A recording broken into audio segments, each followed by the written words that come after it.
3 million years ago, deep in the forests of what is now Ethiopia, a small creature fell from a tree. No one knows exactly what killed her. Maybe it was a fatal fall. Maybe it was the claws of a predator. But somehow, strangely, she didn't vanish. Instead of fading into oblivion, the earth cradled her body, fossilized her bones through time. And over 3 million years later, that death forced all of humanity to look back at itself. They named her Lucy. She stood just over 1 meter tall, weighed less than 65 pounds, long arms, curved fingers, built for climbing trees. But her legs? No longer those of an ape. They were the legs of a creature that had learned to walk on 2 feet. Her hips were wide, her spine curved like an S. Her knees bent in a way that allowed her to stand upright. Her face didn't look human, but her gait was the first true step of humankind. She had small teeth and short canines, proof that she mostly ate plants. But like modern chimpanzees, she probably wouldn't say no to a bite of meat if the chance came. Lucy was Australopithecus afarensis, an ancient human species that lived between 3.9 and 2.9 million years ago. She wasn't our direct ancestor, but she was living proof of a critical transition, from ape to human, from climbing to walking, from forest dweller to grassland explorer. And it was Lucy, with her delicate frame and remarkably complete skeleton, who turned old theories of evolution on their head. It wasn't intelligence that came first. It wasn't brain size that led the way. It was the ability to stand up and adapt to a changing world. Lucy is a fossil, but her story is more alive than any textbook. And if you truly want to understand where we came from, you may have to start with that tiny girl from the past, Lucy. Starting in the 1930s, the first fossils of Australopithecus afarensis were discovered in East Africa, but at the time, they weren't seen as important pieces in the story of human evolution. Researchers gave them fragmented names like Preanthropus or Meganthropus, then quickly moved on, without any serious scientific descriptions. Why? Not because they lacked value, but because the Western academic world of that era simply wasn't ready to accept one idea, that the ancestors of humanity might have come from Africa. For most of the 20th century, anthropology was heavily shaped by racial bias. Many believed that Europe and Asia, with findings like Neanderthals and Java man, were the true centers of civilization and the cradle of humankind. Africa, despite its rich fossil record, was dismissed as underdeveloped, savage, and incapable of producing the roots of humanity. That prejudice caused early discoveries to be ignored or underestimated for decades. Even when anthropologist Raymond Dart published his findings on the Taung child, an Australopithecus skull from South Africa, in 1924, he was rejected by much of the scientific community. They claimed the fossil had nothing to do with human history, simply because it came from Africa. It wasn't until 1964, with the discovery of Homo habilis in Olduvai Gorge, Tanzania, that everything began to change. For the first time, an early human species was officially named based on African fossils, and widely accepted. From that moment on, archaeology started to re-examine the Dark Continent, no longer as a secondary land, but as the true center of human life. And then, between 1973 and 1976, a series of groundbreaking discoveries would shift the entire global narrative about where we came from. In 1973, a small knee joint was unearthed in Hadar, Ethiopia. When properly reconstructed, it revealed a shocking truth. Our ancestors had been walking upright on 2 feet much earlier than anyone had predicted.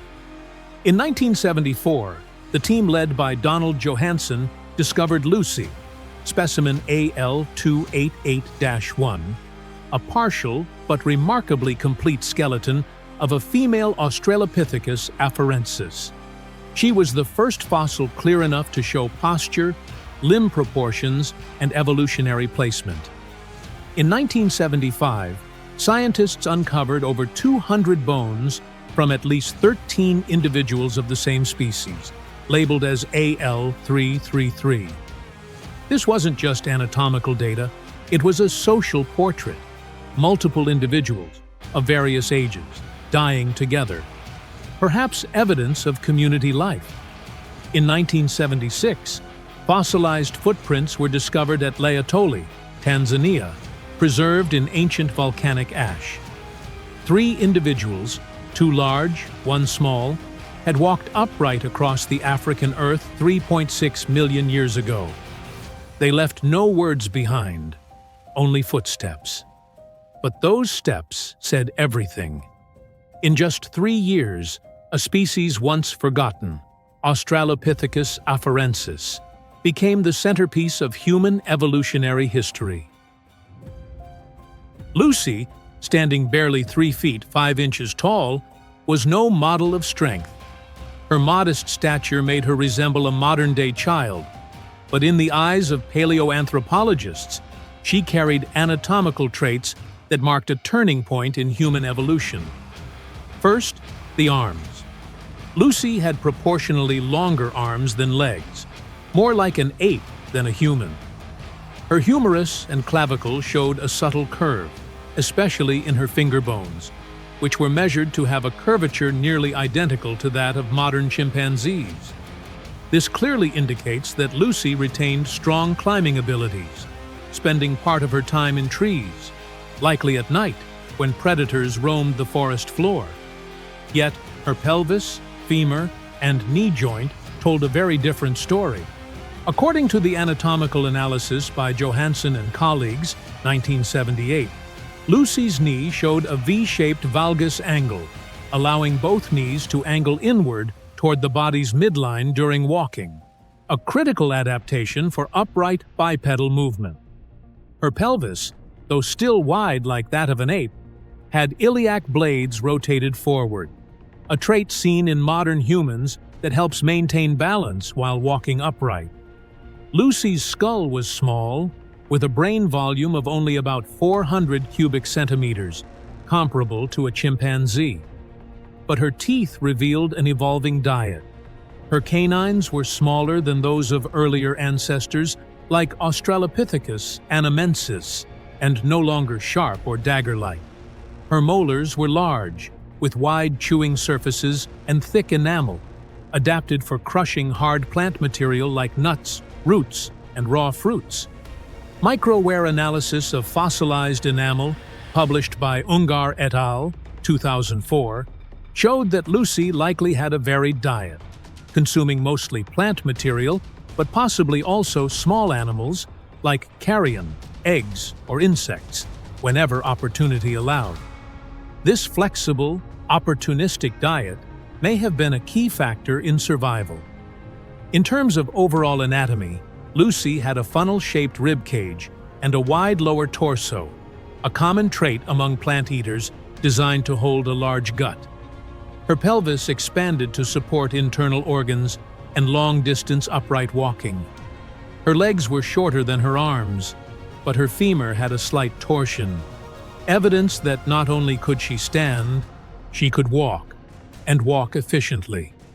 It was this strange combination, arms of an ape, legs of a human, teeth of an omnivore, and a skeleton mid-transformation, that made Lucy the most perfect transitional fossil ever discovered. She was a creature that still climbed trees to survive, but had already begun walking into the future on 2 feet. A tiny individual, but one who carried the entire story of human evolution in her bones. It wasn't Lucy's life that made her special. It was the extraordinary journey her body took after death. In nature, When a creature dies on dry land, the flesh quickly decomposes, bones scatter, shatter, worn down by wind, rain, and scavengers. Most skeletons vanish forever, never fossilized, never able to tell a story. For a body to turn into a fossil, a rare and unlikely chain of events must unfold. In the right place, at the right time. The creature must die near a lake or stream, where soft mud or fine silt can cover the remains before scavengers arrive. That sediment must be rich in minerals, so over millions of years, it can replace the bone material with stone, preserving the original shape with stunning accuracy. Then, millennia later, the rock holding the bones must erode just enough to be visible.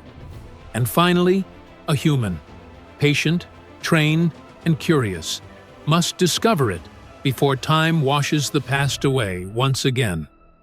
All of this happened for Lucy.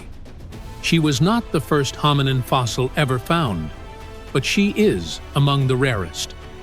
One of the very few ancient human skeletons with so much of her body still intact. From her skull and pelvis to her thigh, arm bones, ribs, and spine. According to the excavation team in 1974, about 40% of Lucy's skeleton was recovered, a number almost unheard of in paleoanthropology. Compared to the thousands of fossil fragments, single teeth, jaw pieces, bits of skull, Lucy is a nearly complete portrait that allowed scientists to reconstruct not just her appearance, but the way her species walked, lived, and evolved. Lucy didn't know it, but when she stood up and walked on 2 feet across the East African savanna, she was performing one of the greatest acts in the history of evolution. Not inventing tools, not discovering fire, not creating language, but standing up, walking upright, on 2 legs. It sounds simple, but to achieve this, the entire human body had to be redesigned. The pelvis had to change. From a long, narrow shape like that of apes to a short, broad basin that could keep balance on just 2 limbs. The spine had to curve into an S shape to absorb the weight pressing down from the head and chest when upright. The femur had to angle inward, bringing the knees together beneath the body's center of gravity so we wouldn't wobble side to side as we stepped. The foot had to develop a strong arch, a spring to absorb shock and push us forward. And the big toe had to line up with the others, no longer used for grasping, but for propulsion. All these changes took millions of years to evolve, but they gave humans one extraordinary gift: 2 free hands. And free hands changed everything. With our hands, our ancestors could pick up stones, craft the world's first tools, carry food back, build the foundation of family point and gesture, begin the roots of communication, paint on cave walls, create symbols, stories, culture, raise offerings to mountains, skies, and flame, birth belief itself. As anthropologist Owen Lovejoy once wrote, "Bipedalism is not just a way of moving.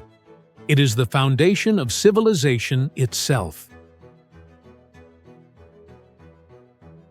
Lucy, the name given to a 3.2 million-year-old skeleton, is no longer just a scientific term. She has stepped out from the rocks of Ethiopia and into global culture, becoming a symbol of the birth of human intelligence. It was this very inspiration that led director Luc Besson to name the main character in his 2014 science fiction film, Lucy, the woman who unlocks her brain's full capacity and reaches 100% of human potential. Not a coincidence, because in the story of evolution, the original Lucy was also the first to activate one of the greatest human breakthroughs: walking upright, freeing her hands, and opening the door for intelligence to evolve. If archaeological Lucy is a symbol of our evolutionary past, then cinematic Lucy is a bold vision of our conscious future. and both raise the same profound question. Where did humans come from, and how far can we go? The film Lucy, while filled with action and spectacle, carved out a lasting image of our thirst for knowledge, where the brain expands, percentage by percentage, as humanity slowly slips away, until what remains is a pure, conscious entity, absorbed into the universe itself. Scarlett Johansson's portrayal, cool, brilliant, breaking all physical limits, was modern cinema's way of reimagining the first steps Lucy took on the distant African plains. One real, one imagined, separated by 3 million years, yet joined by a single question. If we once evolved from apes, can we evolve again, beyond what it means to be human? That's what makes Lucy, both in stone and on screen, a timeless legacy. A reminder to each of us that every great evolution begins with a small question. And who knows? Maybe the next one starts with you.